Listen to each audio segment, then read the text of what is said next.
சீமான் மாடு மேய்க்கிற போராட்டத்துக்கு தலைமை தாங்கி ஞாயிற்றுக்கிழமை வனத்துறைக்கு சொந்தமான அந்த காட்டுக்குள்ளே மாடுகளை பற்றிட்டு போனார். போய் கொஞ்சம் நேரம் இருந்து மேய்ச்சிட்டு வந்தார். அது நடந்தது ஞாயிற்றுக்கிழமை 3ஆம் தேதி. நம்ம 4ஆம் தேதி அடுத்த நாள் அந்த களத்துக்கு நம்ம வந்திருக்கிறோம். போராட்டம் நடந்த அந்த இடத்துக்கு நம்ம வந்திருக்கிறோம். முந்தல் கிராமம், சின்ன கிராமம். அது இங்கே அதாவது இது குரங்கணி இருக்குல்ல, குரங்கணி போகிற அந்த சாலையில் தான் அந்த மீட்டிங் நடந்தது.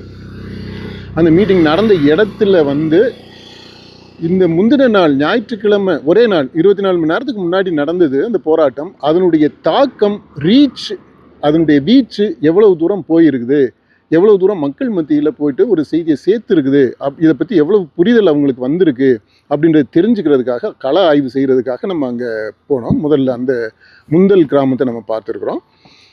அதற்கு அடுத்தபடியாக நம்ம போடி மக்கள், நகர மக்கள் இந்த மாதிரியான ஒரு பெரிய நிகழ்வு, வித்தியாசமான ஒரு நிகழ்ச்சி நடந்திருக்குது. ஒரு அரசியல் கட்சி தலைவர் அவருடைய தலைமையில் மாடு மேய்ச்சிருக்கிறாரு அப்படின்றது ஒரு வித்தியாசமான நிகழ்ச்சி தான். அதை பற்றி அந்த போடி மக்கள் என்ன நினைக்கிறாங்க அப்படின்றத அந்த நகரத்தில் பஸ் ஸ்டாண்டில் போயிட்டு நம்ம மக்களுடைய கருத்து கணிப்பை நம்ம கேட்டிருக்கிறோம். அவங்க என்ன ஃபீல் பண்ணுறாங்க அப்படின்றத அந்த கருத்துக்களையும் சேகரிச்சிருக்கிறோம். அடுத்தபடியாக அந்த ஹீரோ இருக்கிறார் இல்லையா, அதாவது இந்த பிரச்சனைக்கு காரணமாக இருந்த அந்த நிகழ்ச்சி நடந்தது இல்லையா, அந்த மாடு மேய்க்க போனார் சன்னாசி. அவரை இந்த வனத்துறையினர் அவங்க பிடிச்சி அந்த ஊழியர் ஒருத்தர் தள்ளி விடுறாரு. அதுதான் வீடியோ வைரல் ஆயிடுது.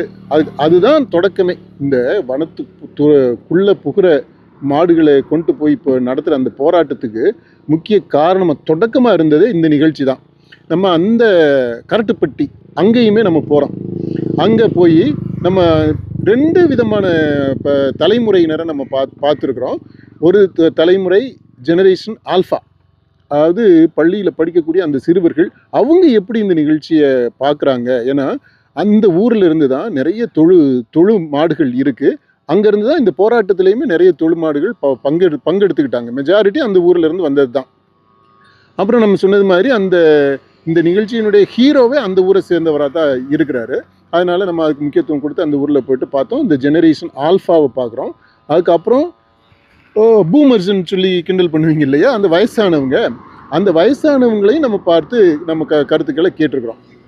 இப்போ இதெல்லாமே இன்றைக்கு நடந்த விஷயங்கள். இதை தொகுத்து நம்ம இப்போ சொல்லணும் அப்படின்னு நினச்சேன். அதனால நான் இப்போ இந்த ஒரு தொழுவில் இந்த பின்னணியில் இருந்துட்டு நம்ம அதை தொகுத்து சொல்கிறோம். முதல்ல ரொம்ப ஸ்ட்ரைக்கிங்காக நம்முடைய ஆய்வு செய்யும்போது நம்முடைய கண்களுக்கு பட்டது என்ன அப்படின்னா, இந்த சீமான் ஆடிப்பெருக்கு அன்றைக்கு ஆடி 18 இந்த தேதியை தேர்ந்தெடுத்தது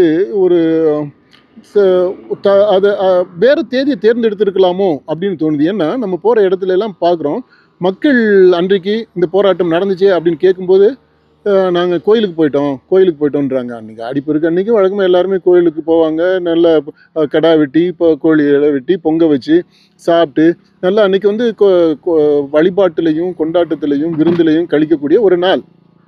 அந்த நாளை ஏன் தேர்ந்தெடுத்தாருன்னு நமக்கு தெரியல.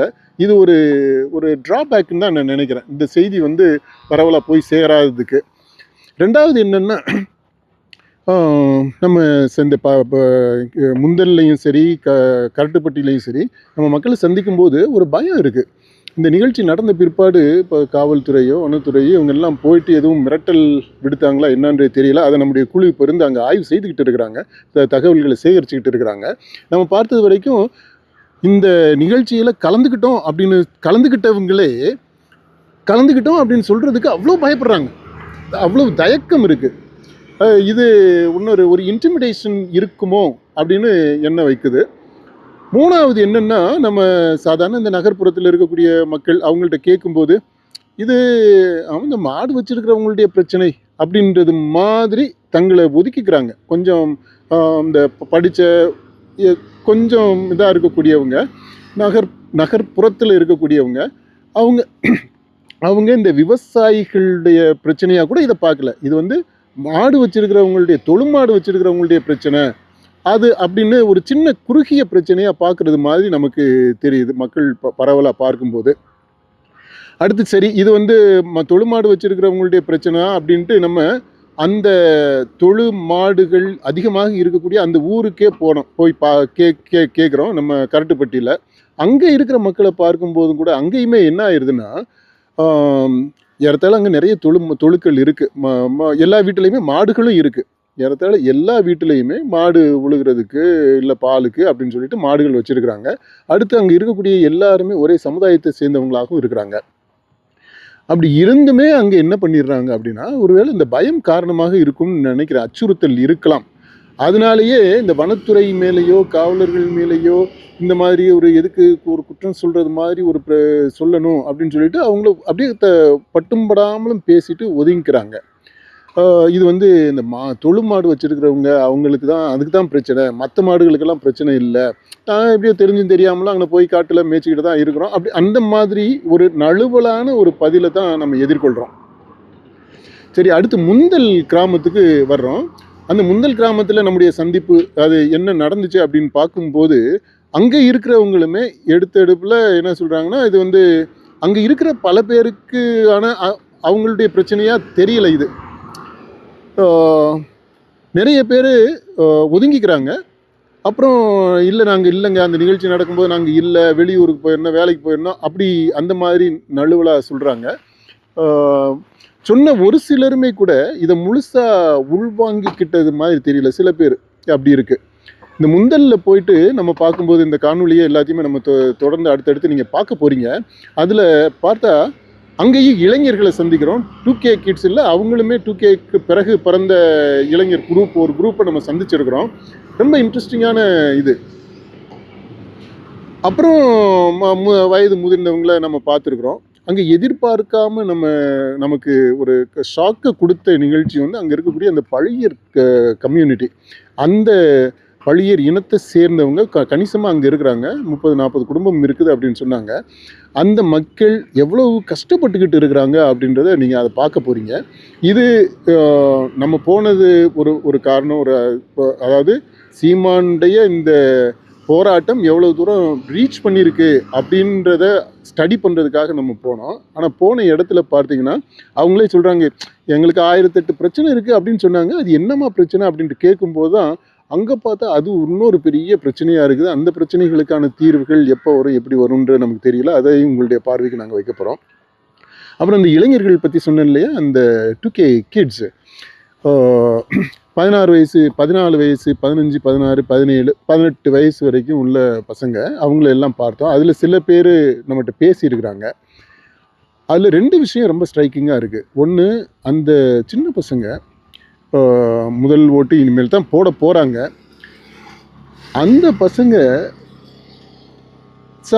சாதாரணமாக தண்ணி அடிக்கிறத பற்றி பேசுகிறாங்க, பியர் குடிக்கிறத பற்றி சொல்கிறாங்க. இதெல்லாம் ஒரு எனர்ஜி ட்ரிங்க் மாதிரி அதை குடிக்கிறோம் அப்படின்றாங்க. அப்புறம் நம்ம கண்ணு முன்னாடியே பார்க்குறோம், சில பையன்க வந்து அந்த அது பேர் என்ன, நம்ம அந்த வாயில் வச்சுக்கிறாங்களே, அந்த மாதிரியான அந்த ஒரு போதைப் பொருள் அதை பயன்படுத்துகிறத நம்ம பார்க்குறோம். அதுவும் காணொலியிலேயே இருக்கும், நீங்கள் பாருங்கள். இது ஒரு பக்கம் இருக்குது. இன்னொரு பக்கம் பார்த்தீங்கன்னா அரசியல் புரிதல் எவ்வளவு தூரம் இருக்குது அப்படின்னா, அந்த அரசியல் புரிதல் இன்னும் கூட ஒரு தடுமாற்றம் இருக்குது. ஒரு விளையாட்டாக சொல்கிறாங்க. அதில் 1-2 பேர் கொஞ்சம் சிந்திக்கக்கூடியதை நம்ம பார்க்குறோம். அதையுமே நீங்கள் அந்த காணொலியில் பார்ப்பீங்க. ஒட்டுமொத்தமாக நம்ம பார்க்கும்போது இந்த நிகழ்ச்சி ரொம்ப புதுமையான நிகழ்ச்சி, ரொம்ப வித்தியாசமான நிகழ்ச்சி. இந்த போராட்டத்தை இதை யோசித்தவங்களை நம்ம உண்மையிலே பாராட்டணும். மதுரையில் இதுக்கு முன்னாடி நடந்த அந்த மாடுகள் மாநாடு நடந்துச்சு, ஒரு பொதுக்கூட்டம். அது ஒரு சூப்பரான ஐடியா. கண்டிப்பாக அது பாராட்டப்பட வேண்டிய இதுதான். அதை பற்றி நிறையா மீம்ஸு, ட்ரோல்ஸ் அதெல்லாம் கிண்டல்லாம் பண்ணிகிட்டு இருக்கிறாங்க. ஆனால் அந்த கிண்டல்களை தாண்டி அதுக்கு பின்னாடி இன்றைய சூழ்நிலைக்கு ஏற்ற ஒரு பெரிய ஒரு மெசேஜ் இருக்குது. ரொம்ப ஸ்ட்ராங்கான பொலிட்டிக்கல் மெசேஜ் இருக்குது. தட் இஸ், அது வந்து இந்த தமிழ்நாட்டுக்கு மட்டும் இல்லை, இந்தியாவிற்கு மட்டும் இல்லை, இந்த உலகத்திற்கே உள்ள ஒரு பொதுவான ரொம்ப முக்கியமான இன்றைய காலகட்டத்தில் ரொம்ப தேவையான ஒரு மெசேஜ். அப்போ அதனால தான் நம்ம குழு முழுசாக அந்த மக்கள் ஆய்வகம் பீப்புள் ஸ்டடீஸுடைய குழு இறங்கி இதில் கள ஆய்வு செஞ்சுக்கிட்டே இருக்கிறோம். இதனுடைய இம்பேக்ட் என்ன அப்படின்றத பற்றி நம்ம ஸ்டடி பண்ணிக்கிட்டு இருக்கிறோம். இப்போ அதனுடைய தொடர்ச்சியாக தான் இப்போ மலைக்குள்ளே இப்போ வனத்திற்குள்ளே புகுந்து மாடு மேய்க்கிறதுக்கான உரிமையை நிலைநாட்டுறதுக்கான அந்த போராட்டம் ஒரு அரசியல் கட்சி தலைவரை தலைமை தாங்கி அந்த மாடு மேய்க்கிற அந்த கம்பெல்லாம் வச்சுக்கிட்டு அப்படி போனது. இதில் பார்க்கும்போது ரொம்ப கண்ணை உறுத்துறது மாதிரி இருந்தது இந்த சீமானுடைய உடைங்க. அது அவர் கவனத்தில் எடுத்துக்கணும். அந்த ஸ்ட்ராட்டஜிஸ்ட் இந்த ஐடியா நல்ல ஐடியாவை சொல்லியிருக்கிறாங்க. ஸ்ட்ராட்டஜிஸ்ட் சொன்னதா இல்லை அவருடைய சொந்த ஐடியாவோ? எனவே அந்த ஐடியாவுக்கு பாராட்டை நம்ம தெரிவிச்சிடறோம். ரெண்டாவது, அவர் தன்னை ப்ரெசென்ட் பண்ணிக்கிட்ட அந்த விதம் இருக்குது பார்த்தீங்களா, அதில் ஒரு ஒரு சினிமாட்டிக் ஹீரோயிசம் தெரியுது. அப்புறம் ஒரு சினிமா ஹீரோ எப்படி தன் ஹீரோ மற்ற ஜூனியர் ஆர்டிஸ்ட் எல்லாம் சேர்ந்து ஒரு டான்ஸ்னு வச்சுக்கிறோமே, அந்த டான்ஸ் ஆடும்போது மற்றவங்கள்லேருந்து இவர் தன்னை வேறுபடுத்திக்கிறவார் இந்த ஹீரோ. எல்லா படத்துலையுமே நம்ம பார்க்குறோம். அந்த மாதிரி இந்த சீமான் அந்த ஹீரோ மாதிரி அங்கே வந்து நிற்கிற அந்த தோரணை, அந்த தோற்றம் அதெல்லாம் கூட சரி சரி வெல் பில்ட்டாக இருக்கிறாரு, நல்லா இருக்கிறாரு, அதெல்லாம் ஓகே. ஆனால் காலில் ஷூவை பார்த்தீங்களா? அங்கே இருக்கிறவன் பாதி பேர் செருப்பு இல்லாமல் இருக்கிறான், பாதி பேர் சாதாரண செருப்பு போட்டுட்டு அப்படி தான் இருக்கிறாங்க. இவர் போட்டுக்கிற அந்த ஷூ வந்து ரொம்ப அப்பட்டமாக தனித்துவமாக தெரியுது. அதெல்லாம் கொஞ்சம் அவர் தவிர்க்கணும்னு நினைக்கிறேன். மக்களோட சேர்ந்து நின்று ஒரு போராட்டத்தை முன்னெடுக்கிறோம் அப்படின்னா அந்த மாதிரி மக்களோடு தன்னை முழுமையாக ஐக்கியப்படுத்திக்கிறோம். அங்கே வேறுபடுத்துறது மாதிரி இருக்கக்கூடாது. அப்படி என்னங்க பெரிய மற்றவங்க காலில் குத்தாத முள் உங்கள் காலில் குத்திர போகுது? அப்புறம் எதுக்காக நீங்கள் அந்த மலங்காட்டுக்குள்ளே போகிற போராட்டத்தை முன்னெடுக்கிறீங்க? அல்லது அப்போது இது கண்ணை உறுத்தாத கலரவாவது மாற்றிருக்கணும். அது ஒரு ப்ரௌன் கலர்லேயோ அல்லது வேறு ஒரு கலர்லேயோ இருந்துருந்துச்சுன்னா இந்த மாதிரி கண்ணை உறுத்தாது, பளிச்சுன்னு தெரிஞ்சிருக்காது. இது அவர் கவனிக்க வேண்டிய ஒரு விஷயம். அப்புறம் இந்த தேதியை பற்றி நம்ம சொன்னோம். இந்த தேதியை அவர் ஆடி பெருக்கு முக்கியமான ஒரு இட்ஸ் மோஸ்ட் அஸ்பீஷியஸ் டே ஃபார் இந்த விவசாயிகளுக்கு, இந்த விவசாயத்தோடு சம்மந்தப்பட்டவங்களுக்கு எல்லாருக்குமே முக்கியமான ஒரு பண்பாட்டு திருவிழா நாள் அது. அந்த நாளை தவிர்த்து அதுக்கு முந்தின சனிக்கிழமை வச்சுருந்துருக்கலாம், இல்லை அதுக்கு அடுத்த வாரம் இந்த வாரத்தில் ஒரு இந்த ஞாயிற்றுக்கிழமை வச்சுருந்துருக்கலாம். அது ஏன் அவ்வளோ அவசரப்பட்டு அந்த நாளை தேர்ந்தெடுத்தார் அப்படின்றது தெரியல. அதனாலேயே நிறைய பேர் இந்த கூட்டத்துக்கு வந்திருக்க வேண்டியவங்க அந்த ஊரில் இருக்கிறவங்களே நிறைய பேர் கோயிலுக்கு போயிட்டோம் அப்படின்றத சொல்கிறாங்க. அது உண்மையிலே கோயிலுக்கு தான் போயிருக்கிறாங்க. அதை நம்ம வெரிஃபை பண்ணி பார்க்கும்போது கோயிலுக்கு தான் போயிருக்கிறாங்க. அது ஒரு அன்னைக்கு அது செய்ய வேண்டியது இல்லையா? அது நம்ம பண்பாட்டில் அதுதான் நம்ம செய்கிறோம். ஸோ அந்த நாள் ஒரு தப்பான இதாக போயிடுச்சு அவர் பண்ணதில். அப்புறம் அவர் இதில் வந்து சரி இப்படி ஒரு போராட்டத்தை முன்னெடுக்கிறோமே, இதுக்கு அந்த லோக்கலில் இருக்கிற மக்களை கொஞ்சம் தயார் பண்ணி அவங்கள கொஞ்சம் இன்வால்வ் பண்ணியிருக்கணும்ல. அப்படி நடக்கலை. போடியில் இருக்கிறவங்களுக்கு நம்ம கேட்டதில் அப்படி ஒரு நிகழ்ச்சி நடந்த விஷயமே நம்ம ஒரு 10 பேரை கேட்டிருந்தோம்னா 10 பேரில் 4 பேருக்கு இந்த மாதிரி சீமான் வந்துட்டு போன விஷயமே தெரியல, அப்படி வந்ததே தெரியல.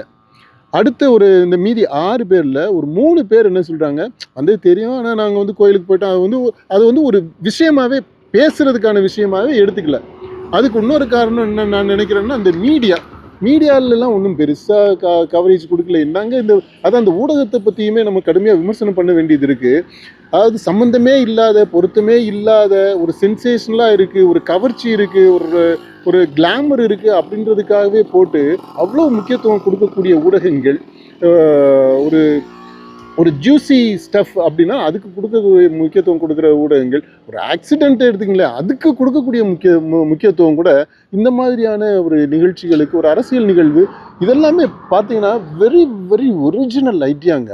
வெரி ஒரிஜினல் மட்டும் இல்லை, இது வந்து சும்மா வெறும் பந்தாவுக்காக ஏதோ ஒரு வித்தியாசமாக செய்யணுன்றதுக்காக செய்யலை. ஆனால் அவ்வளவு ஒரு ரொம்ப அப்ராப்ரியேட்டான இன்னைக்கு தேவையான ஒரு நிகழ்ச்சி, அதை இப்படி வித்தியாசமான முறையில் ஒரு நல்ல நிகழ்ச்சியை நடத்தியிருக்கு ஊடகத்தில். ஓகே, இதை பற்றி கவரேஜ் கொடுக்கல.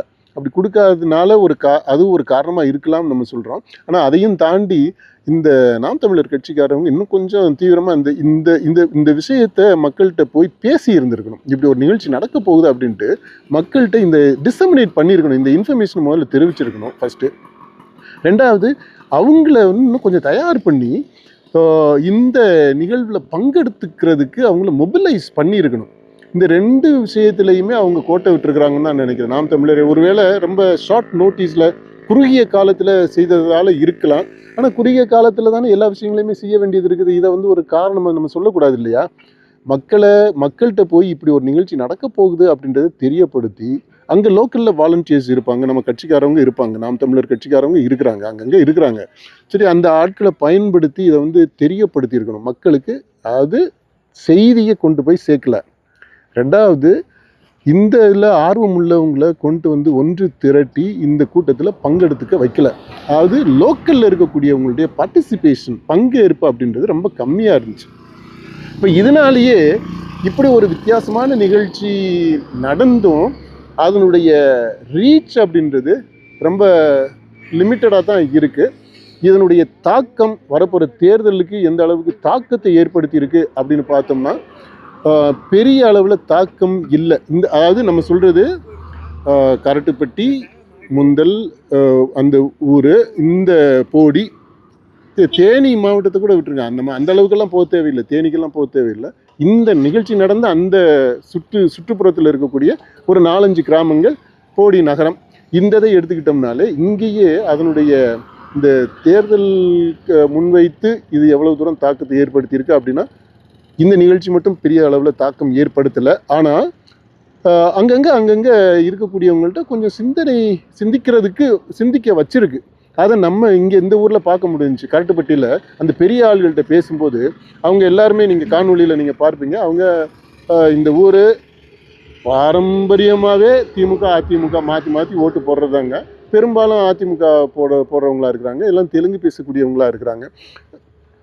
அவங்க வந்து அதிமுகவுக்கு ஓட்டு போடக்கூடியவங்க. ஆனால் அவங்கள்ட்டையே பேசும்போது நீங்கள் கவனிச்சிங்க அப்படின்னா தெரியும், இந்த சீமான் வந்திருக்கிறாரு, கொஞ்சம் பேர் அது அந்த பக்கம் போகிறதுக்கு வாய்ப்புகள் இருக்குது அப்படின்ற மாதிரி ஒரு சின்ன ஓப்பனிங் இருக்குது. அடுத்த தலைமுறையை நம்ம எடுத்துக்கிட்டோம் அப்படின்னா, நம்ம இந்த ஜெனரேஷன் ஆல்ஃபா சொன்ன பார்த்தீங்களா, அந்த ஸ்கூல் பசங்க, அவங்கள் வந்து அவ்வளோ பேஷனேட்டாக இந்த விஷயத்தை பற்றி பேசுகிறாங்க. அதில் ஒரு பையன்லாம் உண்மையிலே இந்த போராட்டத்தில் கலந்துக்கிட்ட பையன் ஆகாஷ். அந்த வீடியோவில் நீங்கள் தனி வீடியோவை நம்ம அதை போட்டோம், ஏற்கனவே போட்டுட்டோம். அந்த வீடியோவை நீங்கள் பாருங்கள். அந்த இதுலேயுமே நீங்கள் பார்த்தீங்கன்னா அந்த பசங்க அவ்வளவு ஆர்வத்தோடு பேசுகிறானுங்க. அவங்கள்ட்ட ஒரு விழிப்புணர்வு இருக்குது, வர ஆரம்பிச்சிருக்கு.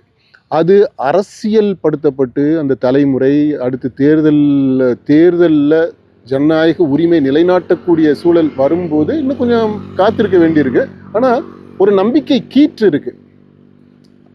ஆக இந்த வரப்போகிற தேர்தலை பொறுத்த மட்டும் இந்த நிகழ்வானது லேசாக ஒரு சிறிய சலசலப்பை ஏற்படுத்தியிருக்கு.